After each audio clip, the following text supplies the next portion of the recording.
Hello friends, ரொம்ப நாளுக்கு அப்புறமா நான் வீடியோ போடுறேன். கொஞ்சம் ஒர்க்காக இருந்தது. அப்புறம் வெளியெல்லாம் போயிருந்த பொங்கல் முடிச்சுட்டு, அதனால் கொஞ்சம் வீடியோலாம் எடிட் பண்ணி போட முடியல. இப்போ தான் வீட்டுக்கு டைம் இருந்தது. அதை ஒரு வீடியோ எடிட் பண்ணி போடுறேன். இது நான் மாட்டு பொங்கல் அன்னைக்கு எடுத்தது. நாங்கள் தைப்பொங்கல் அன்னைக்கு தலைப்பொங்கல்னால மணப்பொங்கல் வச்சு சாமி கும்பிட்டு முடிச்சாச்சு. அன்னைக்கு வீடியோ எடுக்க முடியல.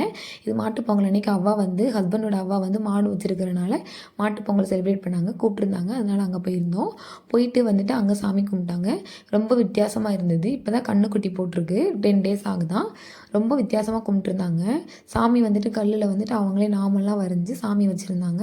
அப்புறம் மாட்டு தொட்டி அந்த மாதிரிலாம் தாத்தா செஞ்சு நிறைய சாமிக்கு படையெல்லாம் போட்டு மாவு அந்த மாதிரிலாம் செஞ்சு வச்சு சாமி கன்னி சாமிகள்னு சொல்லிட்டு கல்லில் நாமெல்லாம் போட்டிருந்தாங்க தாத்தா.